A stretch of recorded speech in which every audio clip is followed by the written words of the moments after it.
Bonsoir, chers frères et sœurs. Bienvenue sur Radio et TV de Vie pour votre émission à la lumière de la parole. Donc, nous sommes jeudi 4 septembre, il est 20h45. Et ce que je vous propose, c'est qu'on puisse prier ensemble avant de partager la parole du Seigneur.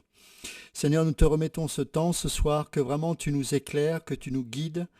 Seigneur, on a besoin de toi à chaque minute, à chaque seconde que Dieu fait.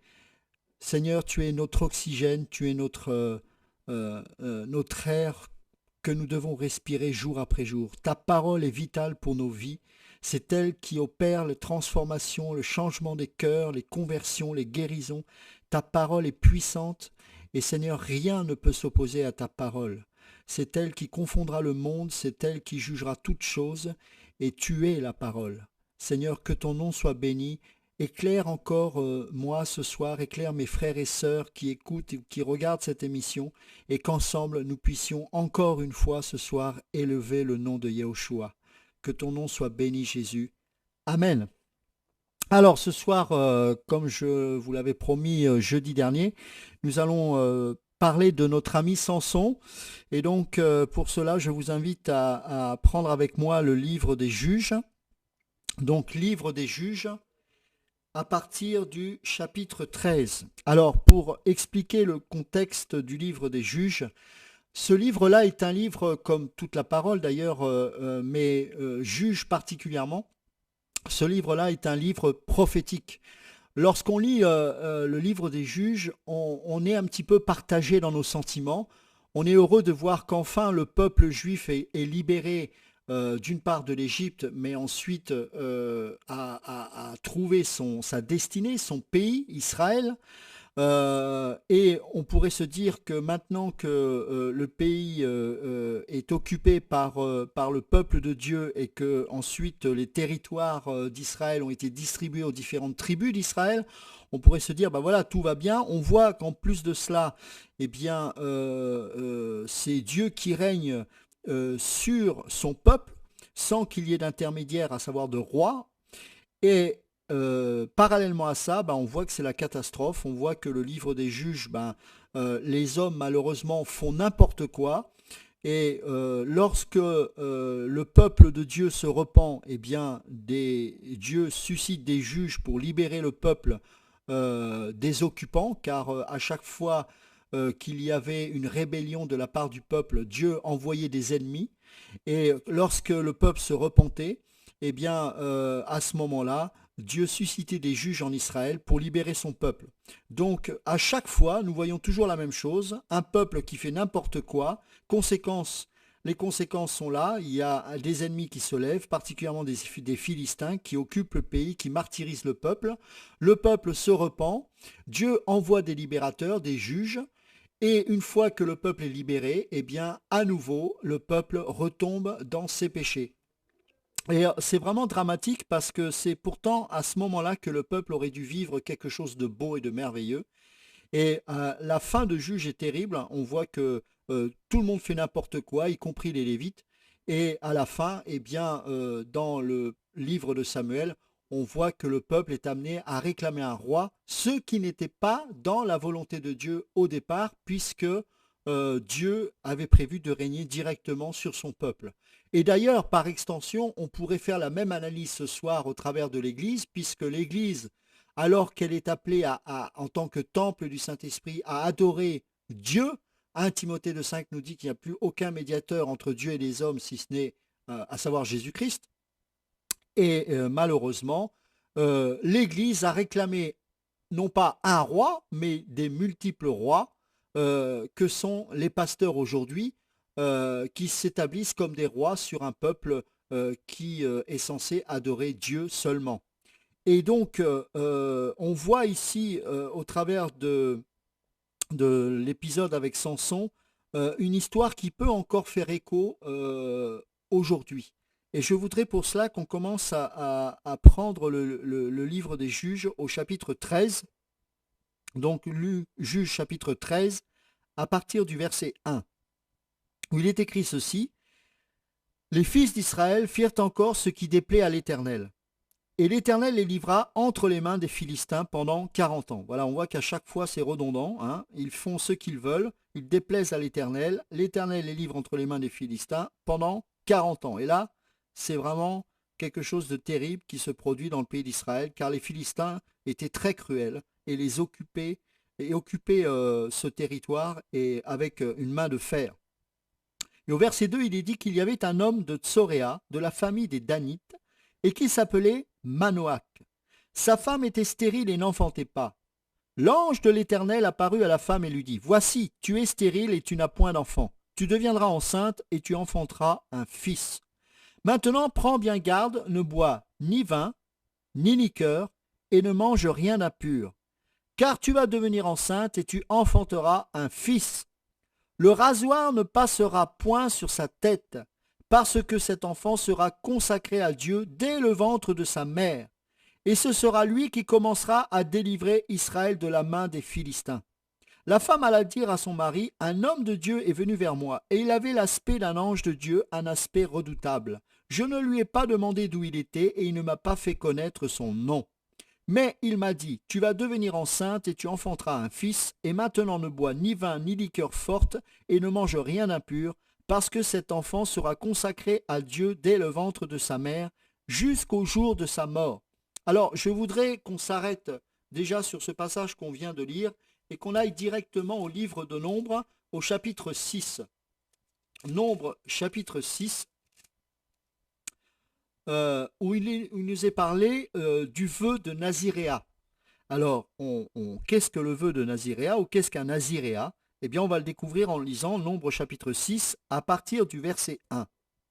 L'Éternel parla à Moïse et dit, « Parle aux fils d'Israël et tu leur diras, lorsqu'un homme ou une femme se séparera des autres en faisant vœu de Naziréa pour se consacrer à l'Éternel, il s'abstiendra de vin et de boissons enivrantes, il ne boira ni vinaigre fait avec du vin, ni vinaigre fait avec une boisson enivrante. Il ne boira d'aucune liqueur tirée des raisins, et il ne mangera point de raisins frais ni de raisins secs.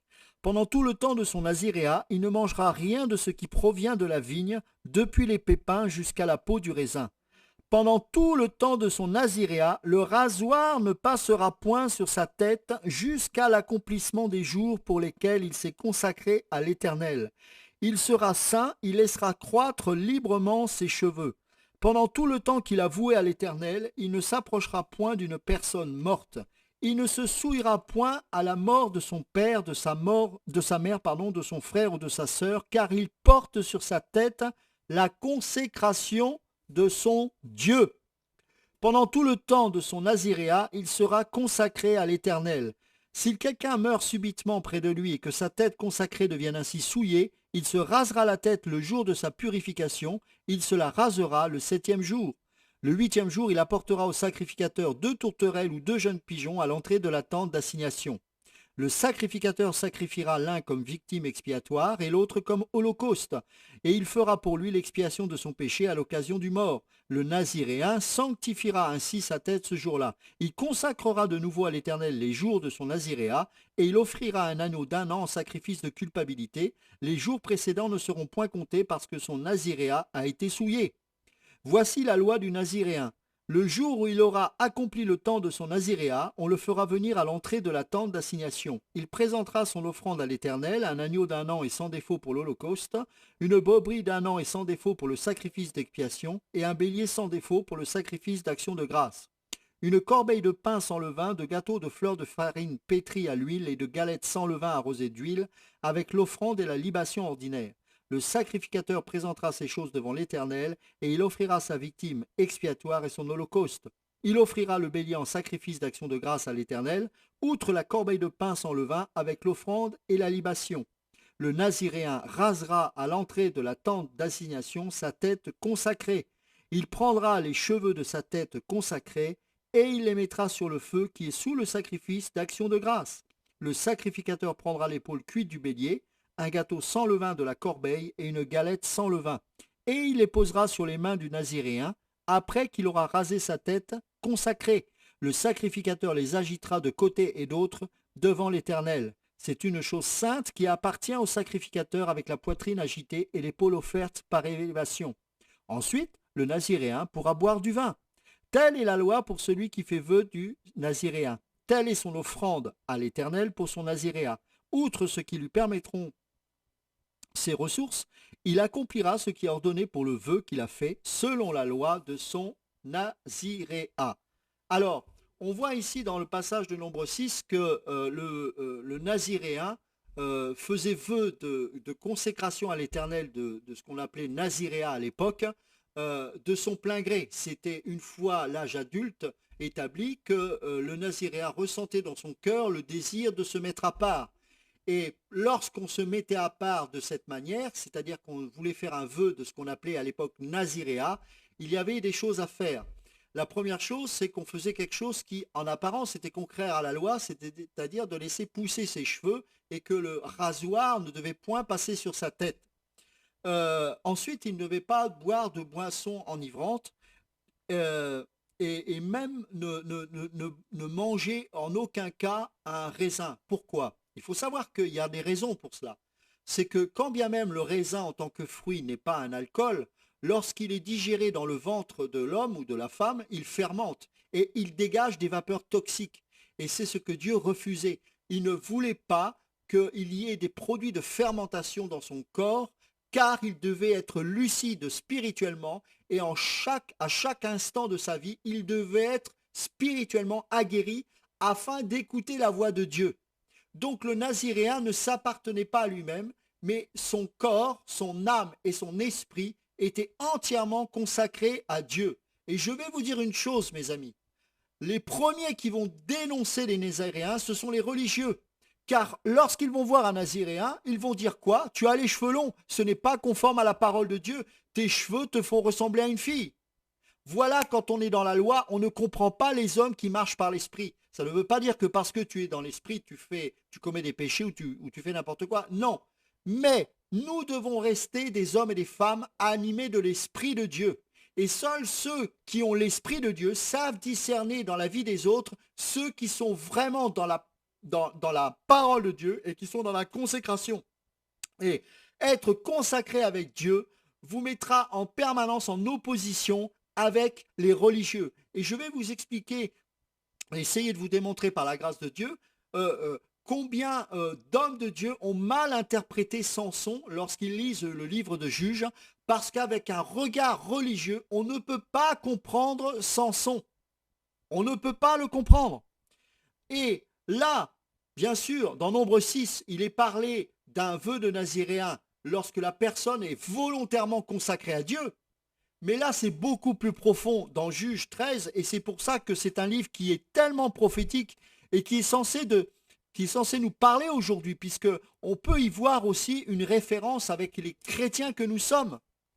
C'est que là, nous avons un enfant qui est consacré naziréen dès le ventre de sa mère, dès qu'il était formé dans le ventre de sa mère, avant même d'ailleurs qu'il soit formé dans le ventre de sa mère, puisque c'est à partir du moment où l'ange de l'Éternel a déclaré cette promesse à cette femme qu'elle allait enfanter quelqu'un qui était destiné à l'Éternel, qu'à partir du moment où cette parole a été dite, automatiquement ce n'était pas cet enfant seulement qui devait faire ce vœu de naziréen, mais c'était la femme elle-même qui devait boire qui ne devait boire aucune boisson enivrante.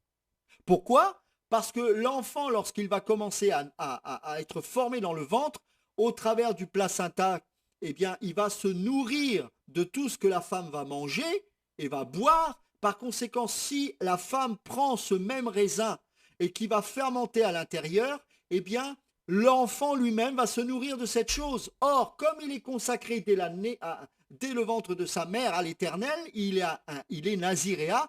Donc c'est la femme qui, premièrement, parce qu'elle se nourrit pour nourrir son enfant, doit se nourrir de la même manière qu'un naziréen. Et cet enfant-là, il est consacré non pas parce qu'il l'a voulu, non pas parce qu'il l'a choisi, mais parce que Dieu a décidé que cet enfant, il a vu les prières de la maman, de la future maman, il a vu le cœur de cette femme, et par conséquent, Dieu allait bénir cette femme en lui donnant un enfant qui allait être consacré à l'Éternel. Mes amis, lorsque nous naissons de nouveau, lorsque nous avons expérimenté la nouvelle naissance, nous sommes automatiquement consacrés à Dieu. Par conséquent, nous ne nous appartenons plus à nous-mêmes. Ce qu'il faut comprendre, c'est que là, Samson n'a pas décidé de lui-même d'être ainsi. Et aujourd'hui, lorsque nous sommes, bien sûr, nous avons par la foi accepté ce que Jésus a fait à la croix, nous avons cru. Hein, et donc, nous avons été au bénéfice de cela. Et par conséquent, à partir de ce moment-là, nous rentrons dans une nouvelle destinée, hein, qui est celle du royaume de Dieu. Nous naissons de nouveau et quelque part, nous sommes un peu des Naziréens. C'est-à-dire que, alors on ne va pas se laisser pousser les cheveux ou je ne sais pas quoi, mais on va se consacrer à Dieu entièrement. Et ce qu'on doit retenir de cette chose, premièrement, c'est que, de ce vœu naziréen, c'est que notre être tout entier, selon 1 Thessaloniciens 5,23, corps, âme et esprit, nous est réservé et consacré entièrement à Dieu. Hein? On va lire 1 Thessaloniciens 5,23. 1 Thessaloniciens chapitre 5, verset 23. Que le Dieu de paix vous sanctifie lui-même, tout entier, et que tout votre être, l'esprit, l'âme et le corps, soient conservés irréprochables lors de l'avènement de notre Seigneur Jésus-Christ. Celui qui vous a appelé, alléluia, est fidèle, et c'est lui qui le fera. Je relis ce passage, parce que ça c'est le vœu naziréen quelque part, hein, de manière prophétique, hein, j'entends. Que le Dieu de paix vous sanctifie lui-même, tout entier, et que tout votre être, l'esprit, l'âme et le corps soient conservés irréprochables lors de l'avènement de notre Seigneur Jésus-Christ. Celui qui vous a appelé est fidèle, c'est lui qui le fera, c'est lui qui nous a appelés, c'est lui qui nous a attirés vers lui, c'est lui qui nous destine à la sanctification sans laquelle nul ne peut voir le Seigneur, l'expérimenter et le goûter, et il nous demande, comme un vœu de Naziréa, de nous sanctifier corps, âme et esprit, de laisser le Seigneur qui nous a mis à part continuer et achever son œuvre, vivre à part, vivre loin des souillures du monde, séparer, la conversion nous amène à la séparation de ce monde, et donc, en tant que tel, nous ne nous appartenons plus à nous-mêmes, nous appartenons au Seigneur. Et c'est ça que nous avons besoin de comprendre. Et là, nous allons voir quelque chose de dramatique dans ce livre de Juges, particulièrement au travers de la vie de Samson, mais c'est aussi le cas pour tous les libérateurs, tous les juges qui sont prophètes, hein, aussi, que Dieu a appelés. C'est l'extrême solitude de ces gens et surtout l'incompréhension du peuple vis-à-vis de ces juges que Dieu envoie. Ce sont des hommes qui sont complètement incompris. Et mon cœur est triste de voir que pas mal d'enseignants, en enseignant ce livre de Juges, l'enseigne avec un regard religieux et donc quelque part ils continuent, ces hommes-là, alors qu'ils sont morts depuis bien longtemps, à être incompris au travers de ces enseignants-là. C'est qu'on leur fait dire des choses qu'ils n'ont jamais pu dire ou qu'ils n'ont jamais voulu vivre. Mais c'est les religieux, parce qu'ils n'ont pas saisi véritablement dans l'esprit ce que Dieu avait voulu faire en eux et au travers d'eux, que ces hommes malheureusement prêchent d'une manière religieuse et donc n'amène pas la vérité tout entière. Et c'est fort regrettable. Parce que mes amis, Samson a été un grand libérateur. Il a commis des erreurs, on le verra tout à l'heure, mais il a été un grand libérateur. Le problème, c'est que tous les juges que Dieu a mandatés n'ont pas achevé. À chaque fois, la libération a été malheureusement partielle, jamais définitive. Et elle a été encore moins définitive avec Samson parce que malheureusement, à la fin, il a mal fini. Mais ce que je voudrais dire, c'est qu'au départ, il n'en était pas ainsi. Et il faut que nous comprenions ces choses afin de discerner dans notre propre vie et vis-à-vis de notre entourage que les vrais prophètes font des choses particulières et que si on n'a pas l'esprit, on va leur dire ah bah vous êtes à côté de la plaque alors qu'ils sont dans la pleine et entière volonté de Dieu. Donc c'est important de comprendre ces choses. Alors on va continuer la lecture. Donc on voit que cet enfant, avant même qu'il naisse, la femme devient enceinte et à partir du moment où l'ange de l'Éternel est apparu à cette femme, d'une part, il va décréter qu'elle deviendra enceinte et que ensuite elle doit elle-même dans sa nourriture ne pas boire d'alcool, ne rien manger d'impur. Pourquoi? Parce que cet enfant qui va grandir dans son ventre sera consacré jusqu'au jour de sa mort à Dieu. Et au verset 8, il est dit, Manoach fit ses prières à l'Éternel. Ah Seigneur, que l'homme de Dieu que tu as envoyé vienne encore vers nous et qu'il nous enseigne ce que nous devons faire pour l'enfant qui naîtra. Dieu exauça la prière de Manoach et l'ange de Dieu vint encore vers la femme. Elle était assise dans un champ et Manoach, son mari, n'était pas avec elle. Elle courut promptement donner cette nouvelle à son mari et lui dit, Voici l'homme qui était venu l'autre jour vers moi m'est apparu. Manoach se leva, suivit sa femme, alla vers l'homme et lui dit, Est-ce toi qui as parlé à cette femme? Il répondit, C'est moi. Manoach dit, Maintenant, si ta parole s'accomplit, que faudra-t-il observer à l'égard de l'enfant et qu'y aura-t-il à faire? L'ange de l'Éternel répondit à Manoach, La femme s'abstiendra de tout ce que je lui ai dit. Donc il insiste, Elle ne goûtera d'aucun produit de la vigne. Elle ne boira ni vin ni liqueur forte et elle ne mangera rien d'impur. Elle observera tout ce que je lui ai prescrit.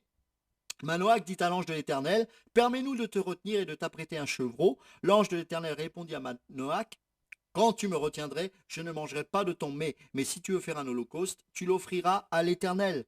Manoach ne savait pas que c'était un ange de l'Éternel. Et Manoach dit à l'ange de l'Éternel, Quel est ton nom afin que nous te rendions gloire? Quand ta parole s'accomplira? L'ange de l'Éternel lui répondit, Pourquoi demandes-tu mon nom? Il est merveilleux. Ah oui qu'il est merveilleux. Car ce nom-là n'a pas été révélé sous l'ancienne alliance, mais sous la nouvelle. On l'appellera admirable, merveilleux, conseiller, Dieu tout-puissant, Père éternel, selon Ésaïe 9,5. Et son nom aujourd'hui est pleinement révélé, et son nom est Yeshua. Gloire à Dieu. L'ange de l'Éternel lui répondit, Pourquoi demandes-tu mon nom? Il est merveilleux. Verset 19, Manoach prit le chevreau et l'offrande, et fit un sacrifice à l'Éternel sur le rocher. Il s'opéra un prodige. Pendant que Manoach et sa femme regardaient, comme la flamme montait de dessus l'autel vers le ciel, l'ange de l'Éternel monta dans la flamme de l'autel. À cette vue, Manoach et sa femme tombèrent la face contre terre. Pourquoi? Parce qu'elles réalisèrent que cet ange de l'Éternel n'était autre que Dieu. Et ils se prosternèrent devant lui parce qu'ils avaient la vision du sacrifice. Et c'est lorsque l'autel a été consumé que l'ange de l'Éternel monta avec la flamme donc qui était là, et il monta au travers de la flamme. Et donc ils comprirent, ils n'ont pas eu peut-être même certainement toute la révélation, mais ils saisirent que ce n'était pas qu'un ange. Et à cette vue, Manoach et sa femme tombèrent la face contre terre. Dans toute l'ancienne alliance, vous ne verrez jamais des hommes et des femmes remplis de Dieu se prosterner devant un ange, car ils savaient que c'était strictement interdit. La seule fois où ils se prosternent, c'est lorsqu'il y a une apparition de l'ange de l'Éternel. Ça veut dire qu'ils reconnaissaient que cet ange-là n'était pas qu'un ange. C'est important de comprendre ça, parce que dans des versions malheureusement complètement... comment je pourrais dire ça des versions qui sont complètement corrompues, voilà, on va dire ça comme ça, notamment la NBS, on n'utilise pas le nom de l'ange de l'Éternel, mais de messager. Donc en cela, on altère la parole de Dieu, parce qu'évidemment, si on comprend messager, on voit bien que c'est un messager, c'est rien d'autre. Non, c'est bien plus qu'un messager. Et Manoach, donc l'ange de l'Éternel n'apparut plus à Manoach et à sa femme, alors Manoach comprit que c'était l'ange de l'Éternel. Vous voyez, il comprit quand il a disparu. Pourquoi? Ils comprirent que c'était Dieu. Et il dit à sa femme, nous allons mourir car nous avons vu Dieu. Alléluia. Il dit à sa femme, nous allons mourir car nous avons vu Dieu. Tu ne peux voir Dieu et vivre. Et bien pourtant ils sont en vie. Sa femme lui répondit, si l'Éternel avait voulu nous faire mourir, il n'aurait pas pris de nos mains l'holocauste et l'offrande, il ne nous aurait pas fait voir tout cela, et il ne nous aurait pas maintenant fait entendre pareille chose. Elle avait du discernement, cette femme. Alléluia. La femme enfanta un fils et lui donna le nom de Samson.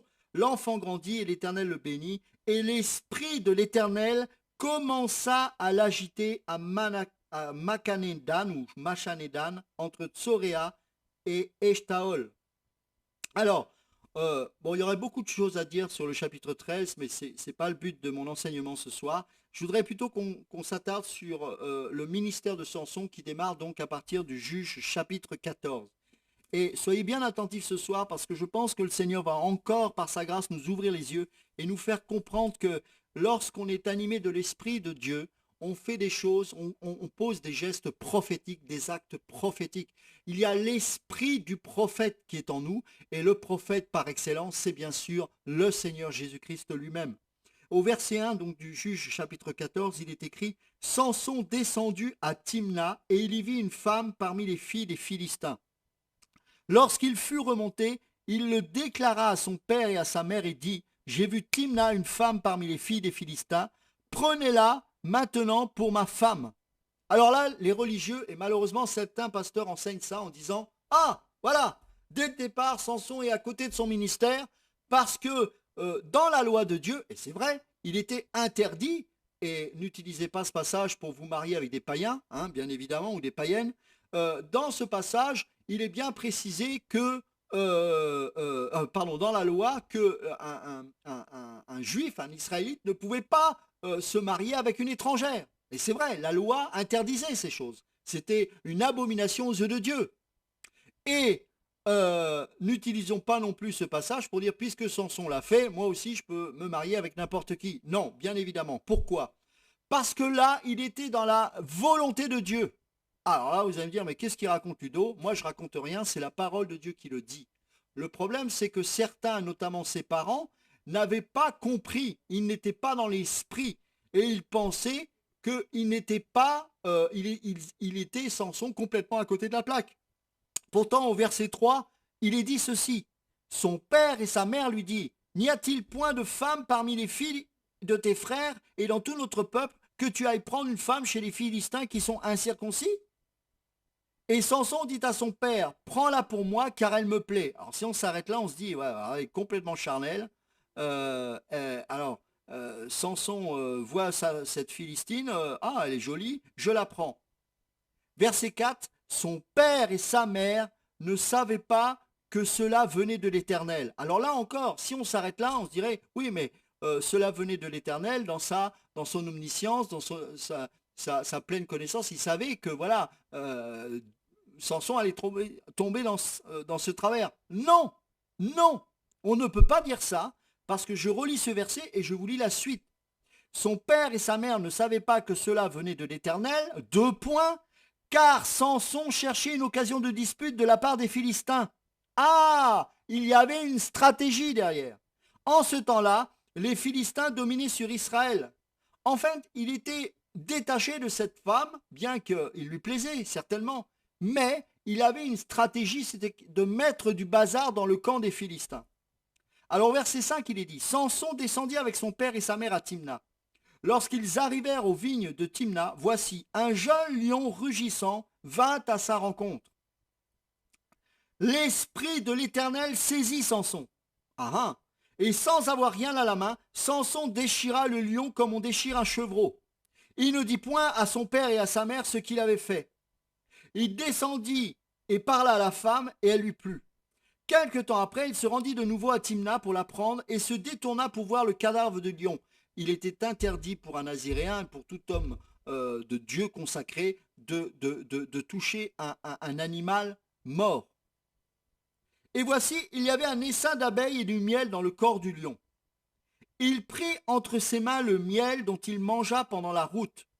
Et lorsqu'il fut arrivé près de son père et de sa mère, il leur en donna et ils en mangèrent. Mais il ne leur dit pas qu'il avait pris ce miel dans le corps du lion. Pourquoi? Parce qu'il avait vu au tout début, alors qu'il avait choisi une Philistine, qu'il n'avait rien compris. Donc, s'il leur dit, s'il leur annonçait d'où venait ce miel, quelle était sa provenance, ah bah là, ils auraient refusé, bien évidemment.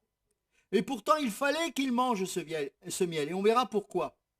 Verset 10, le père de Samson descendit chez la femme, et là, Samson fit un festin, car c'était la coutume des jeunes gens. Dès qu'on le vit, on invita 30 compagnons qui se tinrent avec lui. Samson leur dit, je vais vous proposer une énigme. Le chiffre 30, hein, 32, etc., c'est le chiffre de la trahison. Et là, il est dit, je vais vous proposer une énigme. Si vous me l'expliquez pendant les 7 jours du festin, hein, vous savez que dans la tradition juive, les noces duraient 7 jours. Hein, et donc, bon, c'est pas le message, mais on sait que nous aussi, nous vivrons les noces de l'agneau au ciel. Et si vous la découvrez, je vous donnerai 30 chemises et 30 vêtements de rechange. Mais si vous ne pouvez pas me l'expliquer, ce sera vous qui me donnerez 30 chemises et 30 vêtements de rechange, et lui dire, propose ton énigme et nous l'écouterons. Et il leur dit, de celui qui mange est sorti ce qui se mange. De celui qui mange est sorti ce qui se mange. Et du fort est sorti le doux. Pendant 3 jours, ils ne purent expliquer l'énigme. Alors, je voudrais qu'on s'arrête là parce qu'il y a beaucoup de choses à dire. La vie de Dieu est une énigme. Lorsque nous recevons par l'Esprit la révélation du salut en Jésus-Christ, l'énigme est percée. Mais tant que l'Esprit ne nous ouvre pas les yeux, eh bien, nous sommes complètement ignorants. Et le mystère de Dieu est comme pour nous une énigme. On ne comprend pas les choses. Par conséquent, plus vous allez tenter d'expliquer les choses alors que c'est Dieu qui vous appelle à faire des choses d'une manière prophétique à des gens qui n'ont pas l'Esprit de Dieu, ça va devenir des choses complètement étrangères pour eux. Et c'est pour ça qu'il faut que Dieu nous ouvre les yeux. Ok. La particularité du miel, c'est que, et d'ailleurs on peut utiliser le miel pour soigner les yeux notamment, c'est que dans la parole de Dieu, ce miel-là nous parle de la vision de Dieu. Lorsque on amène un enfant à la bar mitzvah, alors chez un homme c'est à partir de l'âge de 13 ans, la bar mitzvah chez les juifs nous parle de passage de l'âge d'enfant à l'âge adulte. Dans la religion juive, il n'y a pas d'adolescent. D'ailleurs, l'adolescence n'existe pas, ce n'est pas un terme biblique, c'est quelque chose de marketing qui a été apporté après les années 60 pour faire consommer nos enfants et leur faire croire qu'en étant adolescents, il fallait qu'ils s'habillent adolescents, il fallait qu'ils écoutent de la musique adolescent, etc. Un adolescent, ça n'existe pas. Ce n'est pas parce qu'il y a un changement hormonal qui se produit en lui qu'on peut le dire à partir de cet âge jusqu'à cet âge, il est adolescent. Non, la transformation se fait jusqu'à à peu près 35 ans physiquement. Après, on régresse. Donc, il faut arrêter. Ou alors, on est des adolescents de la naissance jusqu'à 35 ans. Ce n'est pas biblique. Donc, arrêtez d'appeler vos enfants adolescents. Bon, je peux comprendre, hein, moi aussi j'utilise ce terme, mais ce n'est pas quelque chose de biblique. Donc, chez les Juifs et dans la parole de Dieu, il y a l'enfance et il y a la maturité qui est l'âge adulte. Et lorsqu'on faisait faire la bar mitzvah aux enfants, c'était pour les introduire dans la vie adulte. Et qu'est-ce qu'on leur faisait faire? Le rabbin prenait l'enfant, donc le garçon qui avait 13 ans, et il avait devant lui 2 pains d'épices qui symbolisaient les 2 tables de la loi. Et on couvrait ces 2 tables du miel, qui symbolisait que cette loi devait être une vie et pas une lettre, et qu'elle était, le miel représentait la parole révélée. Et donc, on prenait ces 2 pains d'épices qui représentaient la loi, les 2 tables de la loi, et le rabbin faisait manger cela avec le miel qui était dessus à l'enfant. Et pendant que l'enfant mangeait ce pain d'épices recouvert de miel, le rabbin répétait cette parole en disant « Goûte comme la parole du Seigneur est bonne ». Vous comprenez pourquoi, d'une manière prophétique, Samson a voulu absolument faire manger du miel, alléluia, faire manger du miel à ses parents. Parce qu'il ne voulait pas qu'ils restent dans l'ignorance. Parce que le Seigneur, aujourd'hui, sous la nouvelle alliance, ne veut plus que nous soyons sous une énigme. C'est le temps de la révélation de Dieu. Et c'est le temps de la révélation du nom de Dieu. Et c'est pour ça que le Seigneur veut que nous soyons agités comme Dieu, l'Esprit, a agité Samson dès le début de son ministère. Parce que nous avons besoin que l'Esprit nous agite. Et quand nous sommes agités par l'Esprit de Dieu, nous faisons des choses étranges. Alors ne faisons pas les choses étranges par excentricité. Non, mais parfois et même souvent, le Seigneur va nous pousser à faire des choses que les religieux ne comprendront point. Et là, il leur donne une énigme. Pourquoi ? Parce que ce sont des choses qui sont prophétiques et qui doivent nous parler pour nous aujourd'hui. Qui est ce lion? Allons dans le livre de l'Apocalypse, chapitre 5 et verset 5. Et l'un des vieillards me dit, ne pleure point, voici, le lion de la tribu de Juda, le rejeton de David, a vaincu pour ouvrir le livre et ses 7 sceaux. Oh mes amis, vous savez quelle est la particularité de notre Dieu? Regardez ce qu'il est dit au verset 6. Et je vis, toujours Apocalypse chapitre 5, et je vis au milieu du trône et des 4 êtres vivants et au milieu des vieillards, un agneau qui était là comme immolé. Alléluia. Il avait 7 cornes et 7 yeux, qui sont les 7 esprits. Il vint et il prit le livre de la main droite de celui qui était assis sur le trône. Ah, je suis excité quand Dieu parle comme ça. Quand il eut pris le livre, les 4 êtres vivants et les 24 vieillards se prosternèrent devant l'agneau, tenant chacun une harpe et des coupes d'or remplies de parfums qui sont les prières des saints. Et ils chantaient un cantique nouveau en disant, tu es digne de prendre le livre et d'en ouvrir les sceaux, car tu as été immolé et tu as racheté pour Dieu par ton sang des hommes de toute tribu, de toute langue, de tout peuple et de toute nation. Tu as fait d'eux un royaume et des sacrificateurs pour notre Dieu, et ils régneront sur la terre. Alors, il est le lion de la tribu de Juda. Mais je ne comprends pas. Au milieu de ce trône, il y avait un agneau. Eh bien, Samson avait vu plutôt un résumé. Un agneau qui règne, c'est un lion qui est déchiré. Qu'est-ce que ça veut dire? C'est que le plus grand roi qui nous a été donné sur cette terre, car il a marché ce roi sur cette terre, c'est un lion qui a accepté de se dépouiller de sa divinité, et c'est un lion qui s'est déchiré. C'est ça, voici l'agneau. En fait, Jean le Baptiste avait vu ce lion déchiré quand il a dit en voyant Jésus, voici l'agneau de Dieu, celui qui ôte les péchés du monde. Il est le roi, il monte sur un âne, il se présente à Jérusalem, mais il ne vient pas pour s'auto-proclamer Dieu alors qu'il l'est, mais il vient se déchirer à la croix, afin que de ses entrailles sorte la révélation de la parole de Dieu, parce que nous allons croire que ce Dieu-là est venu sur cette terre pour nous sauver. Nous avons cru par la foi, nous avons été au bénéfice de cette foi, et désormais parce que l'Esprit de Dieu vient en nous, il nous ouvre les écluses des cieux, il nous parle, il nous révèle ce qui était une énigme, n'en est plus une, parce qu'il nous révèle sa parole entière. Jour après jour, nous vivons de révélation en révélation. Oh, c'est merveilleux. Regardons Philippiens, ce qui est écrit, ce que Paul dit dans le livre des Philippiens. Allons ensemble, Philippiens chapitre 1.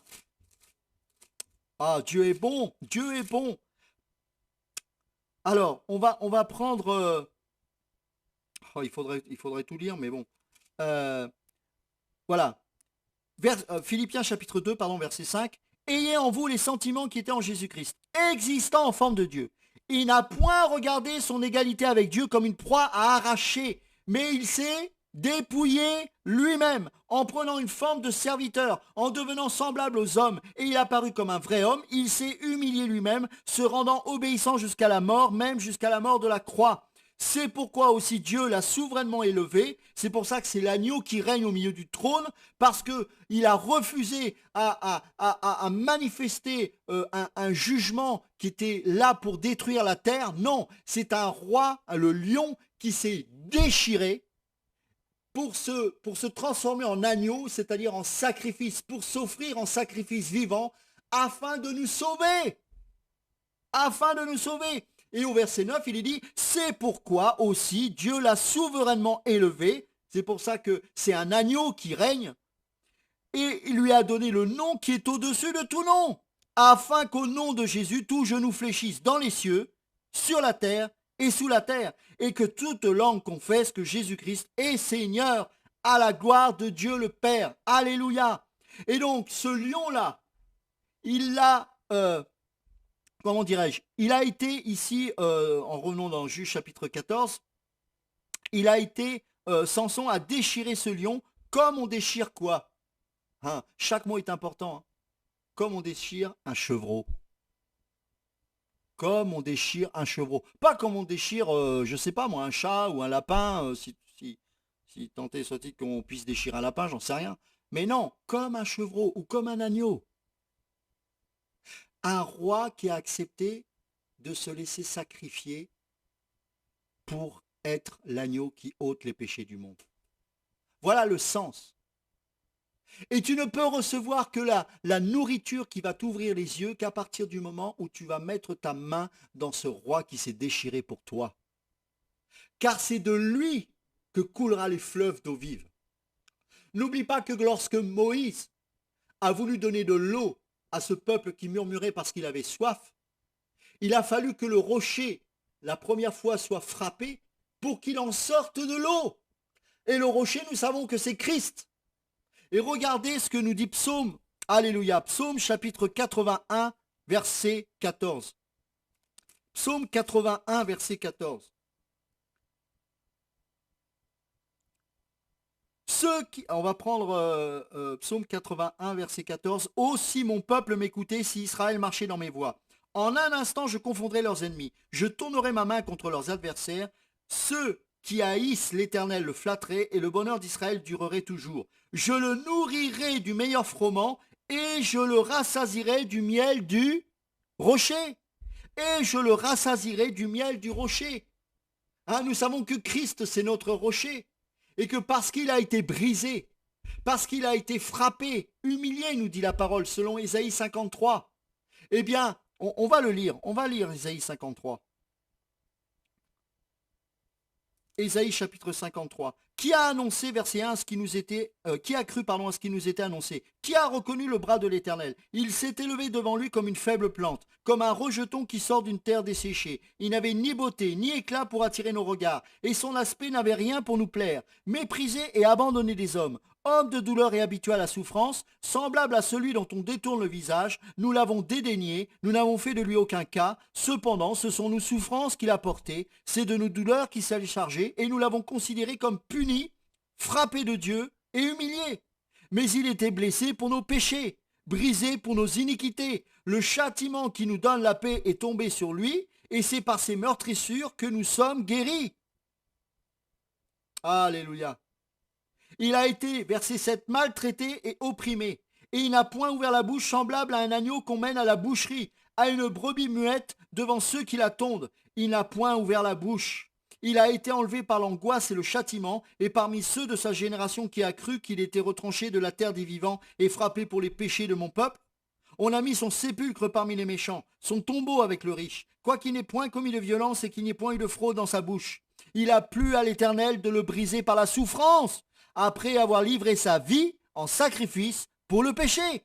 Il verra une postérité et prolongera ses jours, et l'œuvre de l'Éternel prospérera entre ses mains. À cause du travail de son âme, il rassasiera ses regards. Par sa connaissance, mon serviteur juste justifiera beaucoup d'hommes, et il se chargera de leurs iniquités. Donc, on voit là que Samson a déchiré, et c'était dans l'esprit, a déchiré ce lion. Et en y revenant plus tard, il vit qu'il y avait un essaim d'abeilles, tout comme il y avait dans Psaume 80, verset 14, un essaim d'abeilles dans les rochers, ce qui se produisait assez souvent. Il y avait certaines abeilles qui pouvaient se loger dans des rochers, et on pouvait retirer du miel de ces rochers, car il y avait souvent des essaims à l'intérieur de ces rochers. Et là, on voit que, là par contre, c'est quand même plus étrange, que un essaim d'abeilles était là dans le corps du lion. Et donc la première chose qu'il fit, c'est ceci. Il prit, verset 9, entre ses mains le miel dont il mangea pendant la route. Et lorsqu'il fut arrivé près de son père et de sa mère, il leur en donna. Vous voyez, la grande solitude, on le verra si Dieu permet ce soir, mais sinon on le fera plus tard, mais Samson a lancé des signes, premièrement à sa famille, et par extension au peuple d'Israël tout entier. Ils n'ont pas saisi les signes, ils n'ont pas compris, au point où il s'est même laissé capturé par son propre peuple, et son peuple le livra entre les mains des Philistins. C'est terrible. Et on verra dans des différents gestes prophétiques qu'il a pu accomplir, qu'il lançait des signes pour dire, mais soyez derrière moi, nous allons revenir au Seigneur, nous allons revenir à l'Éternel, et ensemble, non seulement nous allons chasser les Philistins, mais nous allons adorer Dieu, nous allons nous sanctifier et revenir au Seigneur. Alors malheureusement, bien sûr, Samson a fait un peu, enfin pas un peu, a fait n'importe quoi à la fin, et à cause de ça, il est tombé. Mais je dirais, a-t-il été aidé par le peuple? Un prophète, et ça a été son problème, ou un juge n'a pas su se retirer régulièrement pour se ressourcer en Dieu. Et en fait, Samson est le type même de celui qui a l'onction, mais qui se préoccupe plus de l'onction qu'il manifeste que de la présence de Dieu que l'on a et que l'on développe dans l'intimité de sa relation avec le Seigneur. Et ça se fait loin du bruit, loin de la ville, loin de la foule, loin des gens, loin des religieux. Et quand on est trop familier avec l'onction, attention, danger. Parce qu'on oublie que cet homme-là n'a pas été consacré parce que Samson a décidé de se consacrer, mais parce qu'il a été consacré dès le ventre de sa mère. Ne nous justifions pas de notre sacerdoce au travers de l'onction que nous manifestons, comme on l'a dit jeudi dernier. Nous avons été sauvés par la grâce. Éphésiens 2,8 nous dit que c'est par la grâce que nous sommes sauvés par le moyen de la foi. Et cela ne vient pas de nous, c'est le don, la grâce de Dieu. C'est le don de Dieu. Et en fait, nous devons comprendre que si Dieu a préparé des œuvres d'avance pour que nous les pratiquions, c'est que nous devons les manifester par la foi en sachant que déjà, elles ont été pleinement accomplies au ciel et que jour après jour, au travers de notre foi, petit à petit, elles se manifestent. Mais ce n'est pas grâce à nous. Nous ne nous sauvons pas par nos œuvres, nous sommes sauvés par la foi en Yeshua.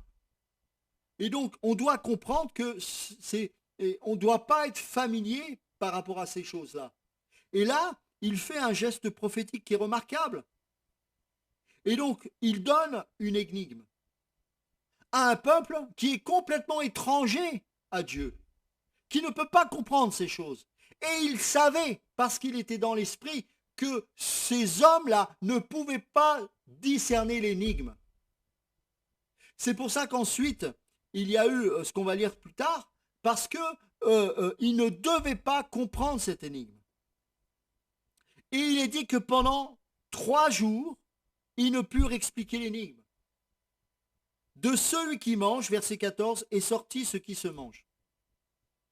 Jésus mange, il dit, je suis la Pâque. De celui qui mange est sorti ce qui se mange. Jésus est devenu notre nourriture. La scène, ce qu'on appelle la Sainte Seine, hein, le pain, ça c'est mon corps qui est brisé pour vous.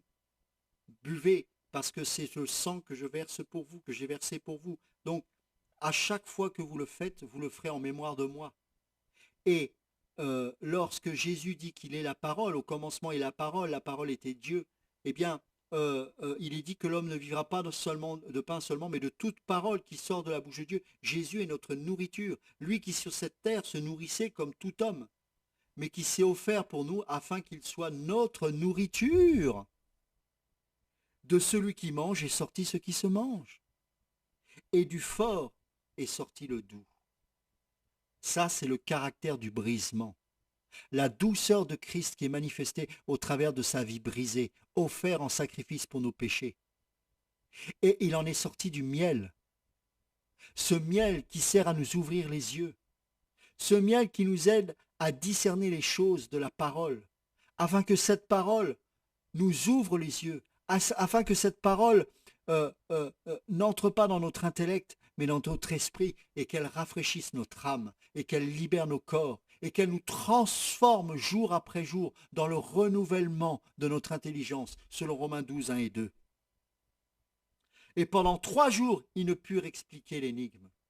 Pendant 3 jours, ce fut une énigme pour la plupart des disciples qui avaient mis toute leur espérance en Dieu et qui virent qu'il était bien mort et dans le tombeau. Et alors que Jésus marchait avec les disciples qui allaient sur la route d'Emmaüs, Jésus était là en train de leur expliquer dans Luc 24 tout ce qui le concernait au travers de la lecture des prophètes, au travers du Tanakh. Et qu'est-ce qu'il se disait?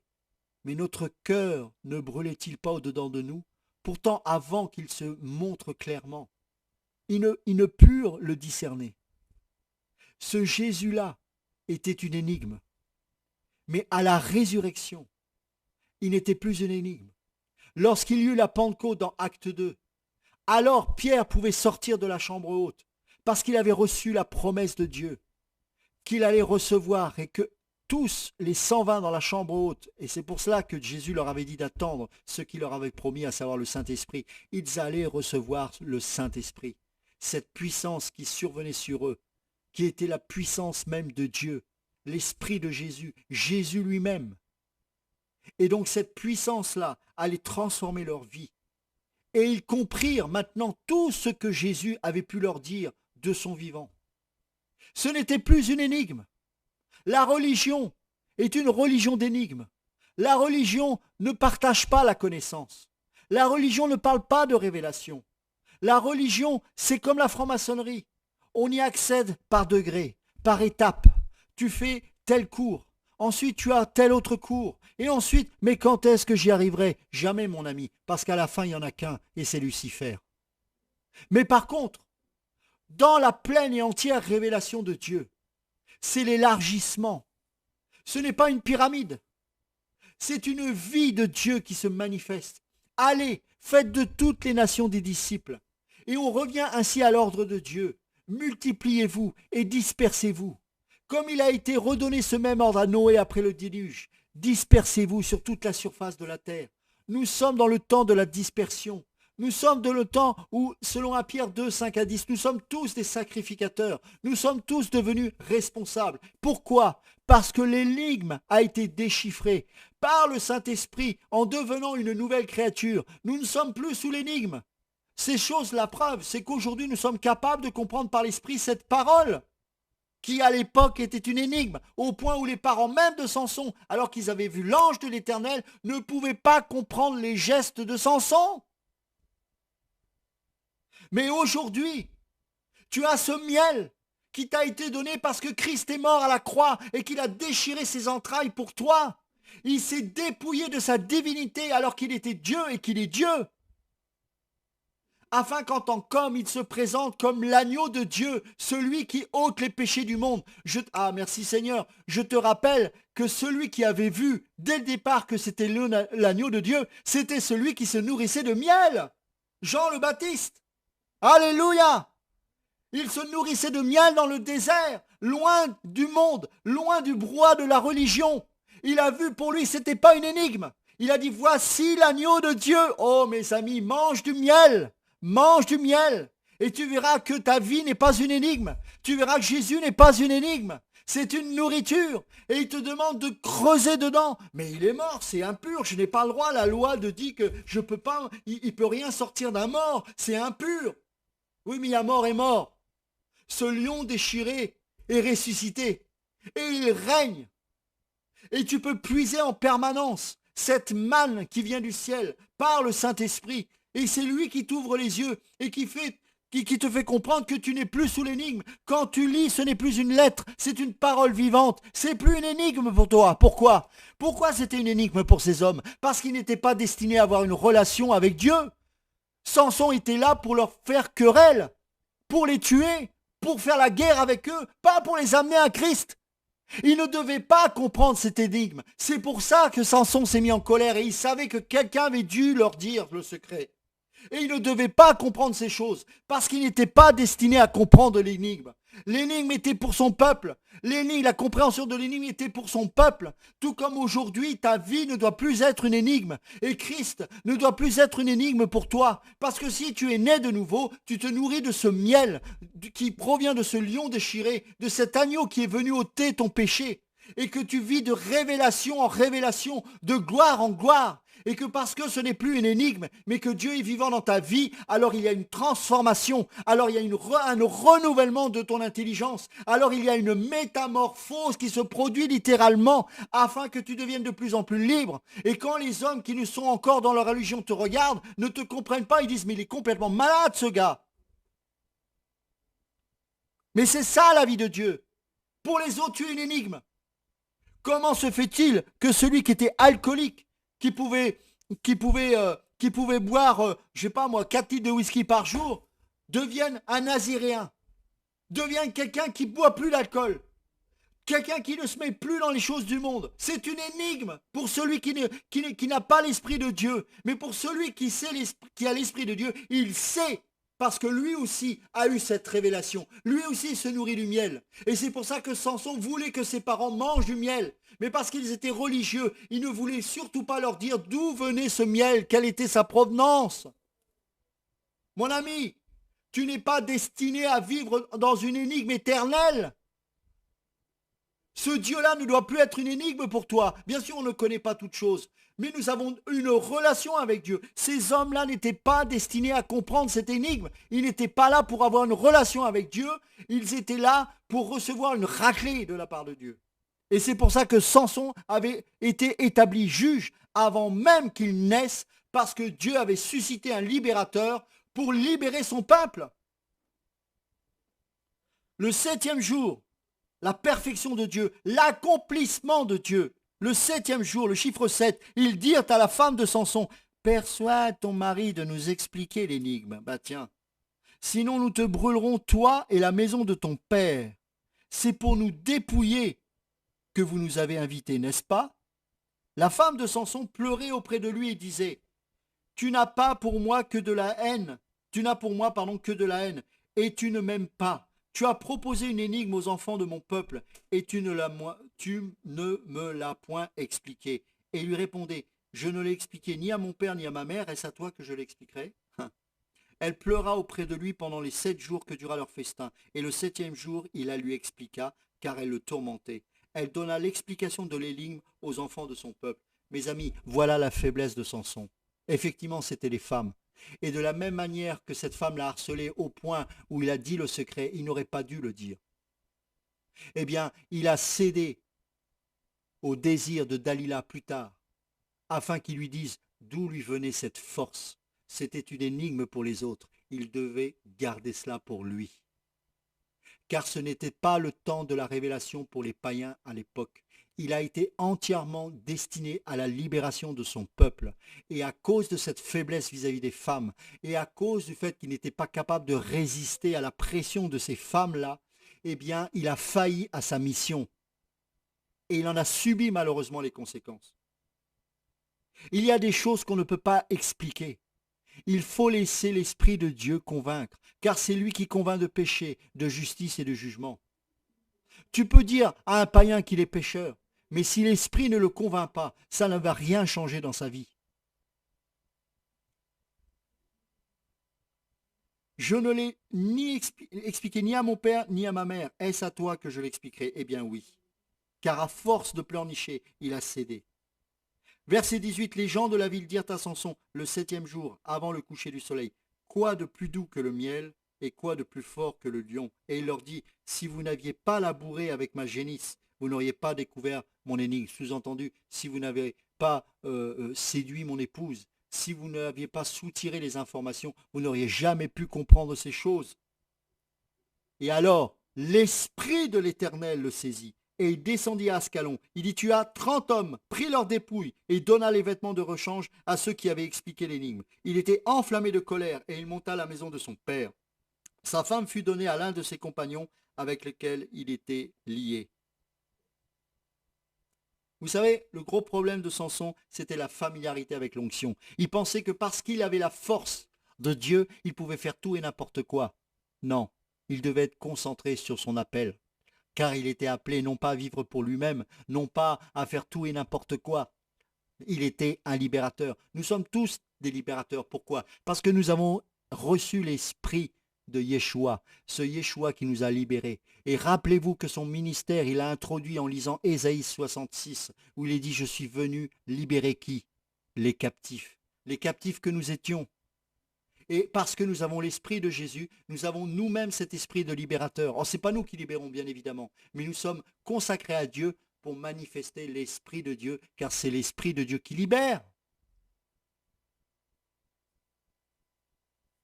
Chapitre 15.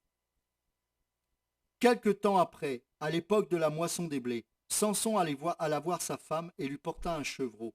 Il dit, je veux entrer vers ma femme dans sa chambre. Mais le père de sa femme ne lui permit pas d'entrer. J'ai pensé, dit-il, que tu avais pour elle de la haine, et je l'ai donnée à ton compagnon. Est-ce que sa jeune sœur n'est pas plus belle qu'elle? Prends-la donc à sa place. Samson leur dit, cette fois je ne serai pas coupable envers les Philistins si je leur fais du mal. Samson s'en alla, il attrapa 300 renards et prit des flambeaux, puis il tourna les renards queue contre queue et mit un flambeau entre deux queues au milieu.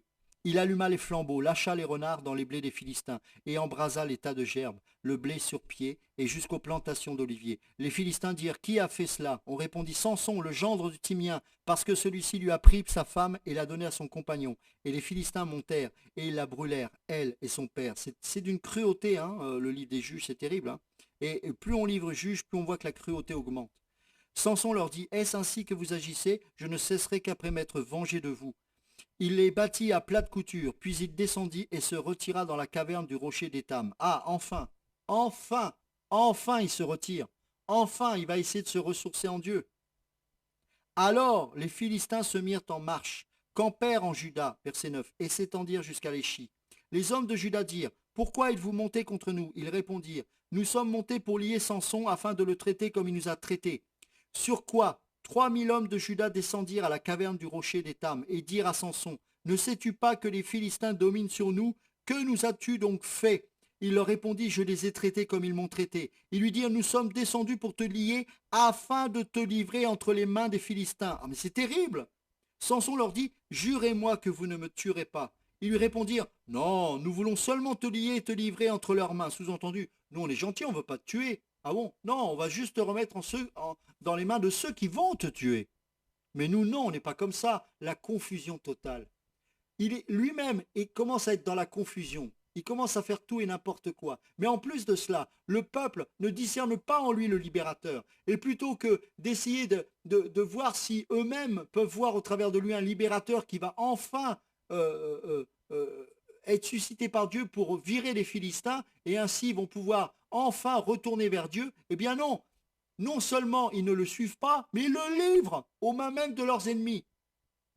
Non, nous voulons seulement te lier et te livrer entre leurs mains, mais nous ne te ferons pas mourir. Et ils le lièrent avec 2 cordes neuves et le firent sortir de la caverne. Mais parce que Samson avait l'onction, parce qu'il avait la puissance de Dieu, eh bien il se laissait faire parce que c'était encore une occasion de mettre la pagaille dans le camp de l'ennemi. Lorsqu'il arriva à l'Échi, les Philistins poussèrent des cris à sa rencontre. Alors l'Esprit de l'Éternel le saisit. Les cordes qu'il avait au bras devinrent comme du lin brûlé par le feu, et ses liens tombèrent de ses mains. Il trouva une mâchoire d'âne fraîche, il étendit sa main pour la prendre, et il en tua 1000 hommes. Et Samson dit, avec une mâchoire d'homme, un monceau, 2 monceaux, et avec une mâchoire d'âne, j'ai tué 1000 hommes. Quand il eut achevé de parler, il jeta de sa main la mâchoire, et l'on appela ce lieu Ramath-Léchi. Pressé par la soif, il invoqua l'Éternel et dit, c'est toi qui as permis par la main de ton serviteur cette grande délivrance. Et maintenant mourrai-je de soif et tomberai-je entre les mains des circoncis. Dieu fendit la cavité du rocher qui est à l'Échi, et il en sortit de l'eau. Sans son but, son esprit se ranima, et il reprit vie. C'est de là qu'on a appelé cette source En-Hakoré. Elle existe encore aujourd'hui jusqu'à l'Échi. Samson fut juge en Israël au temps des Philistins pendant 20 ans. À partir de là, on voit que la faiblesse malheureusement morale de Samson s'accentue de plus en plus jusqu'au point de tomber avec Delilah. Mais regardez la solitude des prophètes. Regardez que celui qui veut libérer son peuple, eh ben son peuple refuse d'être libéré. Regardez aujourd'hui comment on traite les véritables prophètes de Dieu. Regardez combien ceux qui ont été libérés par ces prophètes sont capables de se retourner contre ces mêmes hommes en disant « Non, laisse-nous tranquilles, nous sommes bien avec les Philistins. » Mais pourtant les Philistins vous maltraitent, pourtant les pasteurs vous oppriment, pourtant vous n'êtes pas libres, pourtant vous êtes toujours esclaves du péché. Non, ne change rien. Ah bon? Ah bon? Regardez au chapitre 16, verset 1. Samson partit pour Gaza, il y vit une femme prostituée et il entra chez elle. Il ne coucha pas avec elle, il entra chez elle. Mais déjà, il commençait à être de plus en plus familier. Il jouait, entre guillemets, comme on dit dans le monde, avec le feu. Et par la suite, il était logique, malheureusement, qu'il tombe avec Dalila et qu'il lui révèle, encore une fois, un secret qui devait rester une énigme pour les Philistins. Parce qu'on ne donne pas des perles au pourceau, mes amis. On dit aux gens de Gaza, Samson est arrivé ici, et ils l'environnèrent, et se tinrent en embuscade toute la nuit à la porte de la ville. Ils restèrent tranquilles toute la nuit, disant, au point du jour, nous le tuerons. En fait, il avait une stratégie derrière. Samson demeura couché jusqu'à minuit. Vers minuit, il se leva, et il saisit les battants de la porte de la ville, et les 2 poteaux, les arracha avec la barre, et les mit sur ses épaules, et les porta sur le sommet de la montagne qui est en face d'Hébron. Écoutez ça, c'est terrible. Non content de ne jamais avoir suivi les directives de Dieu au travers des actes prophétiques de Samson, le peuple de Dieu laissa Samson sombrer de plus en plus dans le péché. C'est terrible. Et on voit ce peuple qui livre entre les mains des ennemis du peuple de Dieu, Samson, le libérateur. Ensuite, on voit Samson faire un geste prophétique très significatif. Il prend les portes de la ville, les battants de la porte de la ville, verset 3, et les 2 poteaux, et il les arracha avec la barre, les mit sur ses épaules et les porta sur le sommet de la montagne qui est en face d'Hébron. Qu'est-ce que ça veut dire? C'est très important ce geste. À l'époque, quand on prenait le siège d'une ville, la première chose qu'on prenait, c'était la porte de la ville. Et quand on prenait la porte de la ville, ça veut dire que la ville était prise. Samson était en train de leur communiquer ceci à ses frères. Il a pris les portes de la ville. Il met cette porte et ses battants de porte sur la montagne. Pourquoi? Parce qu'il fallait que le peuple de Dieu voie que la ville des Philistins a été prise. Et donc, au travers de ce qui était montré sur cette montagne, cela devait encourager les Juifs à se réunir et à prendre la ville. Jésus nous a libérés à Golgotha. Il a pris les portes de l'enfer. Il a pris la mort et le séjour des morts. Il a dépouillé en prenant les clés de démons de la mort et du séjour des morts, en prenant l'autorité qu'ils avaient jusqu'à présent. Mais parce que Jésus est venu nous libérer de la mort aussi et de l'enfer, sur cette croix à Golgotha, il nous a été donné un signe afin que l'énigme soit décryptée, mon ami, afin que sur cette montagne, personne puisse dire « je ne savais pas ». Désormais, la porte de l'ennemi a été arrachée. Et j'en veux pour preuve Matthieu chapitre 16 qui nous dit ceci. Matthieu chapitre 16, verset 18. Et moi je te dis que tu es Pierre, Pétros, et que sur ce roc, Pétra, le roc c'est Christ, je bâtirai mon église, et que les portes du séjour des morts ne prévaudront point contre elle. Je te donnerai les clés du royaume des cieux. Ce que tu liras sur la terre, alléluia, sera lié dans les cieux, et ce que tu délieras sur la terre sera délié dans les cieux. Alors il recommanda aux disciples de ne dire à personne qu'il était le Christ, l'énigme. Il n'était pas encore le temps que l'énigme soit révélée. Mais sur cette montagne, les portes de l'ennemi ont été montrées bien haut pour montrer que ça y est, vous êtes libres, croyez en Jésus-Christ, croyez en lui, car il a pris les clés de la porte de la mort et du séjour des morts. Mais là, la tristesse, c'est de voir que le peuple juif n'a rien fait. Samson a mis ses portes sur la montagne. Et le peuple était là en train de regarder. Bravo, félicitations. Enfin, je sais pas, on ne sait pas ce qu'ils ont fait. En tout cas, ils n'ont rien fait, ça c'est sûr. Et ils n'ont pas pris la ville. Christ est mort pour toi. Christ s'est dépouillé pour toi.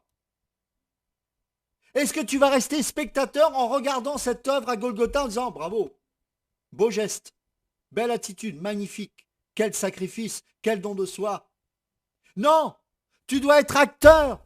Tu dois prendre les armes de la foi, le bouclier de la foi, le casque du salut, l'épée de l'esprit qui est la parole de Dieu, la cuirasse de la justice, les chaussures de l'évangile, la ceinture de vérité, pour que tu saisisses cette porte qui a été prise à l'ennemi. Et c'est Jésus qui a pris la mort et le séjour des morts. Maintenant, tout ce que tu liras sur la terre sera lié au ciel, et tout ce que tu délieras sur la terre sera délié au ciel.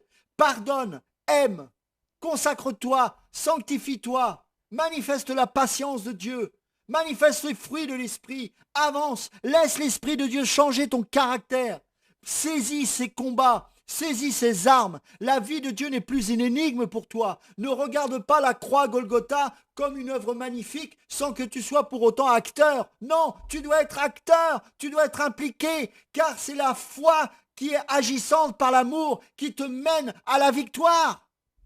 Mon ami, c'est le temps du combat. Christ a gagné. Il a gagné. Tout est accompli. Le voile a été déchiré. Saisis cela. Ne fais pas comme ces pauvres juifs qui regardaient cette porte sur la montagne en disant « Ah, bravo !» Mais les Philistins sont restés dans cette ville. Et en même temps, on voit petit à petit la déchéance de Samson. Il dévoile l'énigme à sa femme, premièrement par sentimentalité. Il vient chez une prostituée. Il joue avec le feu. Et on voit, à partir du verset 15, la déchéance totale avec Delilah. Et encore une fois, Samson lui révèle un autre secret, mais le secret le plus important, la clé de son onction, ses cheveux. Et là, quelque chose de terrible est en train de se produire. Verset 20. Et elle dit alors, les Philistins sont sur toi, Samson. Et il se réveilla de son sommeil et dit, je m'en tirerai comme les autres fois et je me dégagerai. Il ne savait pas que l'Éternel s'était retiré de lui. Les Philistins le saisirent et lui crevèrent les yeux.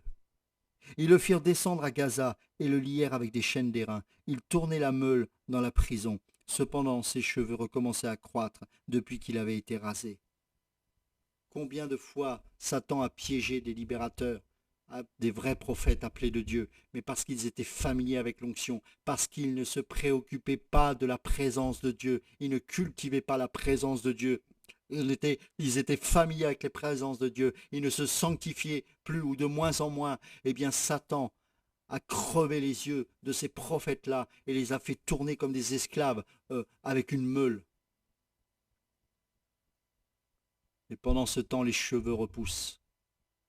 Et l'onction de Dieu à nouveau va se manifester. Et à la fin, je ne vais pas le lire parce qu'on n'aura pas le temps ce soir, mais à la fin, Samson va tuer plus de Philistins qu'il n'en a jamais tué jusqu'alors. Et Samson, gloire à Dieu, fait partie de ces héros de la foi que l'on peut lire dans Hébreux chapitre 11.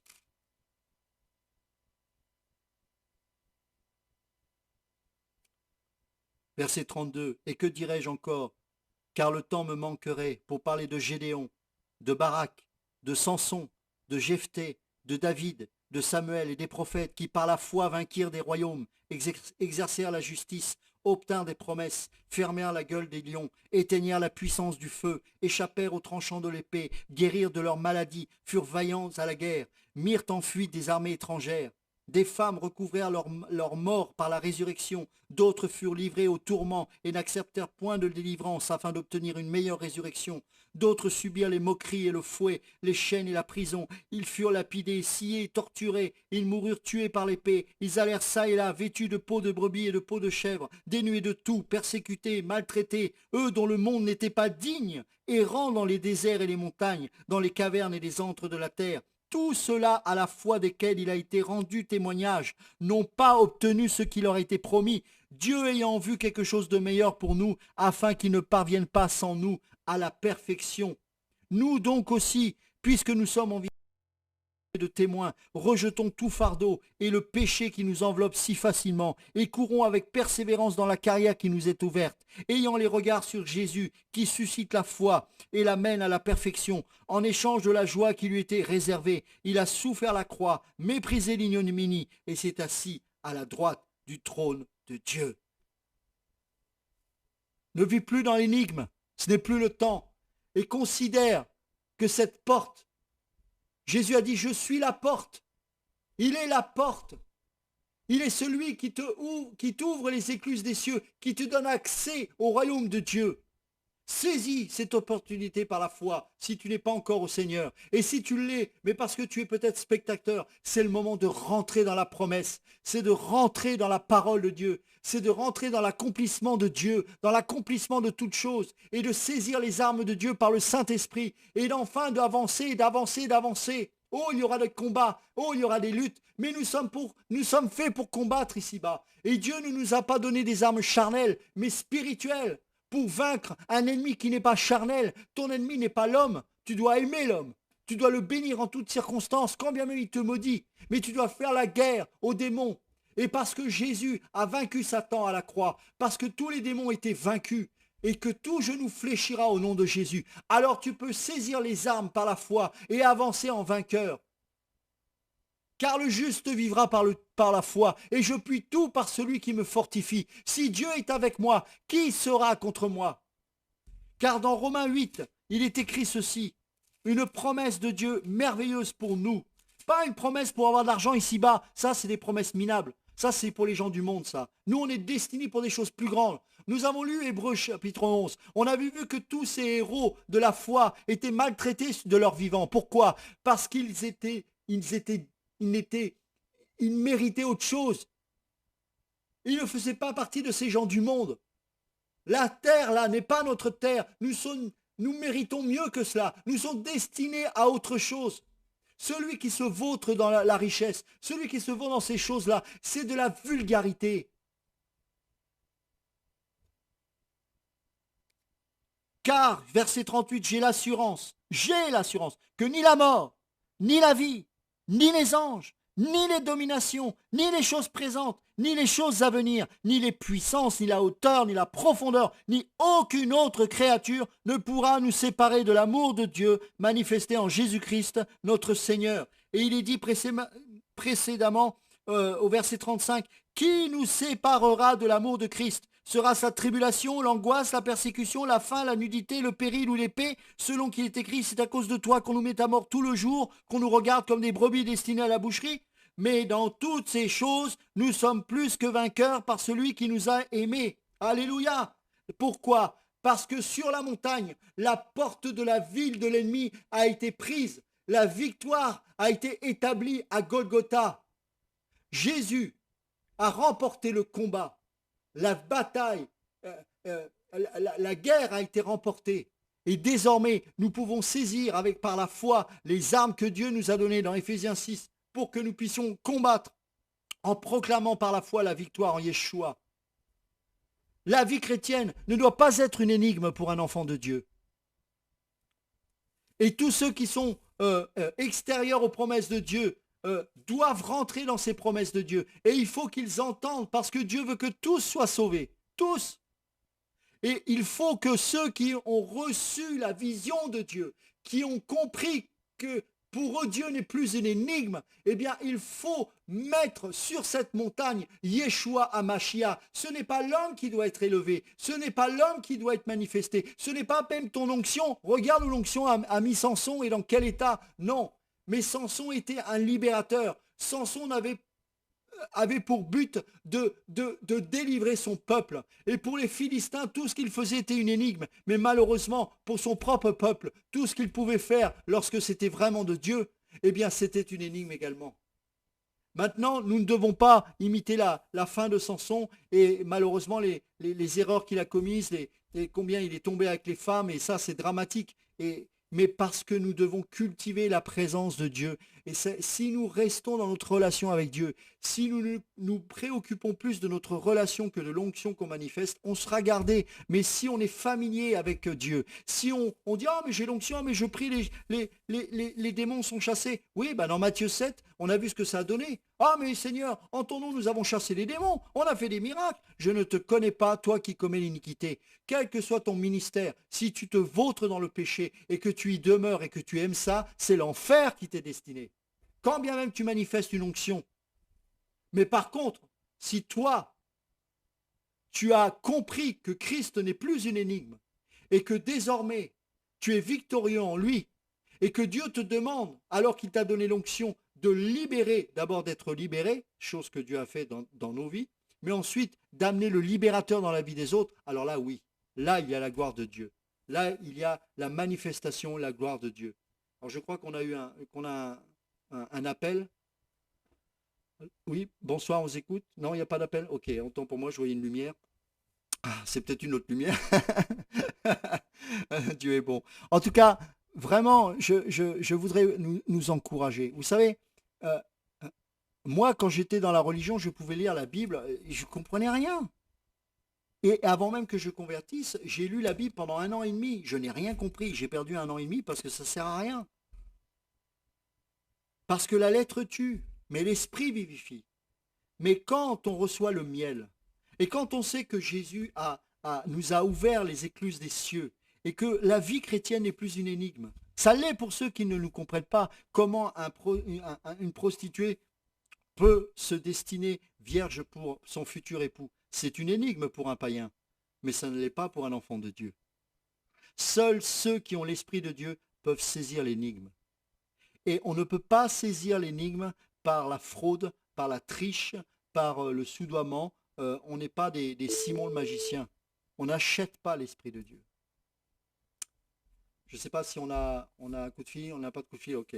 Donc vraiment que le Seigneur vous encourage, soyez bénis et surtout, surtout que nous puissions saisir que, encore une fois, la vie de Dieu, c'est quelque chose d'extraordinaire. C'est un, honnêtement, plus je vis avec Christ, plus je m'aperçois que moi-même, je me dis, mais le Seigneur me pousse à faire des choses quand même étranges.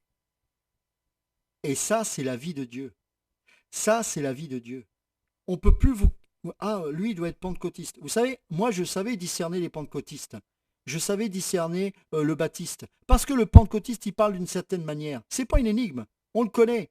Parce que le baptiste, il parle d'une certaine manière. Mais l'enfant de Dieu parle comme Dieu parle, pas comme un homme parle. On n'est pas appelé à ressembler à un homme ou une femme comme des perroquets. Non, on a été créé à l'image de Dieu. Pas à l'image de l'homme, à l'image de Dieu. Nous n'avons pas été créés à l'image de l'homme, mais à l'image de Dieu. N'oublions jamais cela. Je crois qu'on a un appel. Oui, bonsoir. On vous écoute, bonsoir. Ah là là. Allô, oui, bonsoir. Allô, oui, bonsoir. Oui, Oui, bonsoir, on vous écoute. oui, je voulais vous remercier vraiment pour cet enseignement. Oui, je voulais vous poser une question. Oui, Dans 1 Corinthiens 15, ouais, quand il est dit, à partir du verset 50, 1 Corinthiens 15, 50, c'est que la chair et le sang ne peuvent hériter le royaume de Dieu et que la corruption n'hérite pas l'incorruptibilité. Et ma question est de comprendre dans Acte 13, quand dans Acte, Acte 13, oui, quand l'apôtre Paul il dit Dieu a suscité, voilà, c'est dans Acte 13, oui. oui. Il est dit David a vu la corruption, mais Dieu a ressuscité. Voilà, Dieu a ressuscité le Seigneur qui n'a pas vu la corruption. Qu'est-ce que ça voulait dire par rapport à la corruption? Ok. C'est très simple. On va reprendre 1 Corinthiens 15. Je donne d'ailleurs une petite clé. Bon, je le répète souvent, mais c'est mon côté un peu didasco qui reprend le dessus. Mais Merci bien, euh, j'aime pour... bien l'enseignement, moi. D'accord. Donc, pour bien interpréter un verset, il faut toujours l'étudier dans son contexte. Et D'accord. tu verras que la plupart du temps, tu as l'explication dans le contexte. Donc, on va reprendre 1 Corinthiens 15. Oui, En fait, on va prendre... voilà. Euh, on va prendre à partir du verset 20. Mais maintenant, Christ est ressuscité des morts, donc verset 20, Corinthiens 15, verset 20.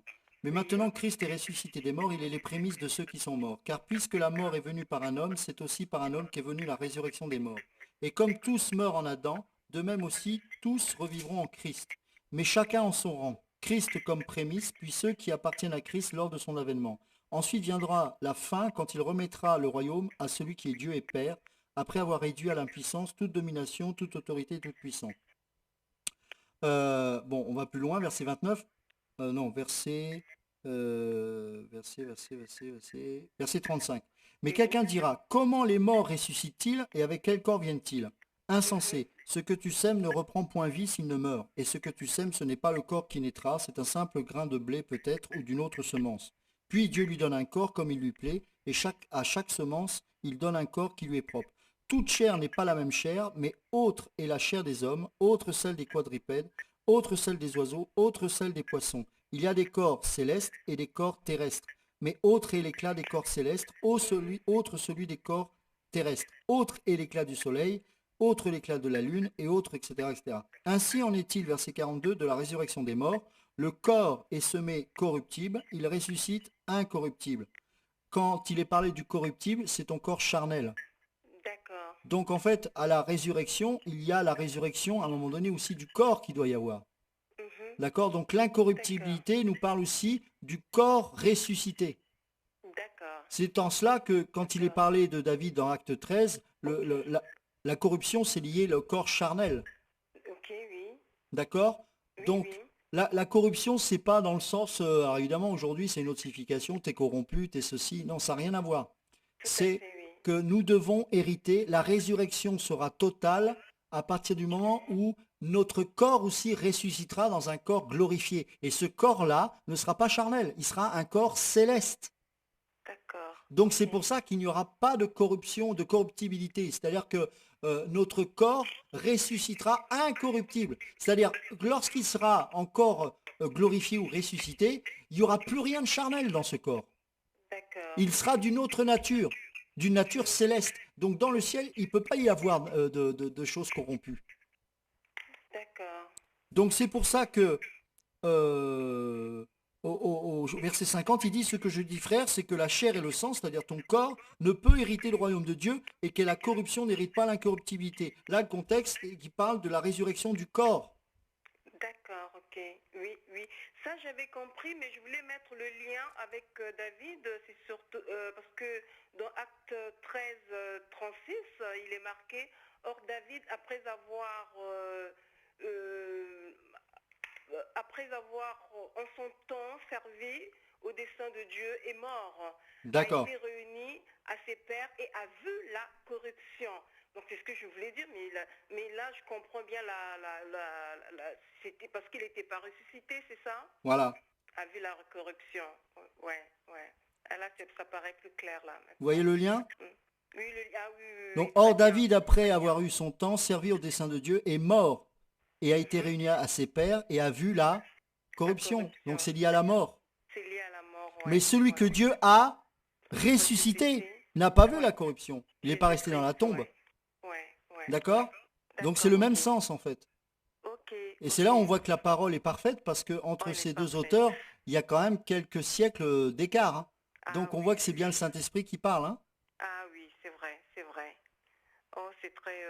merci bien, merci. Merci pour l'éclaircissement. Ok, bah soyez bénis en tout cas. Ah, vous de même, parce que vraiment, l'émission à la lumière de la parole, c'est ce qu'il nous fallait aussi, je pense, pour les amoureux de l'enseignement qui ne peuvent pas être à Didasco. Ça nous donne vraiment d'éléments très importants par rapport ce soir. Ce qu'on a reçu de Samson, c'est il fallait décrypter, examiner, scruter. Vraiment, c'est très enrichissant. C'est très enrichissant, ouais, c'est vrai. Comme vous le disiez, on pouvait lire littérairement, on ne pouvait pas tellement comprendre. Avec l'aide de l'Esprit Saint qui vous communique, vraiment, on comprend très bien les choses maintenant. Amen, bah, que Dieu soit béni en tout cas parce que c'est lui qui fait toutes choses, c'est lui qui enseigne. Mais en tout cas, c'est un peu la vision, je disais à l'équipe Didasco, ben voilà, c'est un peu Didasco qui est là. Donc Mhm. sachez que derrière, il y a aussi toute une équipe et on est vraiment, en tout cas moi personnellement, je suis encouragé aussi par tous les frères et sœurs qui sont là derrière, en tout cas, et qui sont vraiment une source d'encouragement. Tout à fait. En tout cas, soyez bénis. Et puis c'est vrai qu'on a besoin de comprendre la parole avec l'esprit. Et si le Seigneur n'est pas là, ben on est rien, on peut rien faire, hein, parce Ben, qu'après on devient intellectuel et puis on fait dire des choses à la parole qu'elle n'a jamais voulu dire en fait, hein. ben, tout à fait, voilà pourquoi il y a tant de charlatans, hein, et Oui, puis on interprète comme on veut l'entendre, quoi. oui, oui. Voilà. Le Mhm. Seigneur dit mes paroles sont esprit et vie. Mm. Ouais, ouais, ouais. Ok, bah soyez Merci bénis en tout bien. cas. Au revoir. Merci, merci, au revoir. Voilà, donc bah, l'émission touche à sa fin. Ce soir, en tout cas, soyons encouragés et que le Seigneur accomplisse son œuvre parfaite en nous. Et je suis certain, ce que dit la parole, que ce qu'il a commencé en nous, il l'achèvera. Parce que sa parole, elle est véritable, elle est pure, elle est parfaite. Et cette parole a un nom, c'est Yahushua. Soyez bénis, que Dieu vous bénisse. Et si Dieu veut, à jeudi prochain.